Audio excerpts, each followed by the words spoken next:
வாழைக்காய் வச்சு பொரியல் பண்ணிருப்பீங்க, வாழைக்காய் வச்சு பச்சி போட்டிருப்பீங்க. அதே வாழைக்காய் வச்சு காரக்குழம்பு எப்படி செய்யுதுன்னு பார்க்கலாம் வாங்க.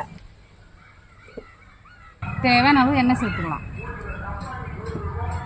தேவையான அளவு கடுகு, கொஞ்சமாக வெந்தயம், 10 பல்லு பூண்டு போட்டுக்கலாம்.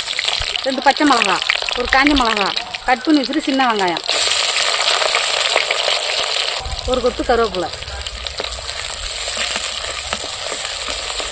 நல்லா வெங்காயத்தை வணக்கிங்க. அரைச்ச தக்காளி,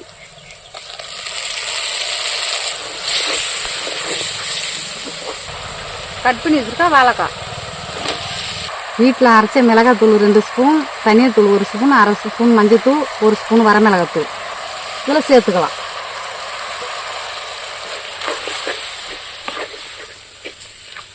நெல்லிக்காய் சைஸு புளி ஊற வச்சுருங்க, அதை கரைச்சி விட்டு இதை கூட சேர்த்துக்கலாம். தேவையான அளவு உப்பு,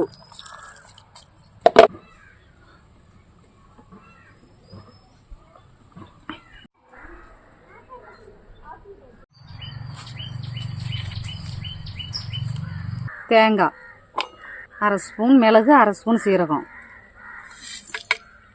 1 ஸ்பூன் பெருஞ்சீரகம் மிக்சியில் போட்டு அரைச்சி எடுத்துகிட்டு வந்துடலாம்.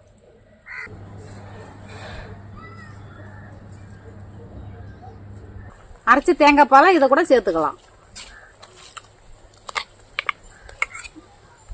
நல்லா குழம்பு சுண்டிடுச்சு பாருங்கள், எண்ணெய் நல்லா பிரிஞ்சு விட்டு பாருங்கள். அவ்வளோதாங்க, வாழைக்காய் காரக்குழம்பு ரெடி. வீட்டில் செஞ்சு பார்த்து கமெண்ட் பண்ணுங்கள், லைக் பண்ணுங்கள், ஷேர் பண்ணுங்கள், உங்கள் ஃப்ரெண்டுக்கிட்டலாம் ஷேர் பண்ணுங்கள். மீண்டும் எனக்கு ஆதரவு கொடுங்க. டாட்டா பாய்.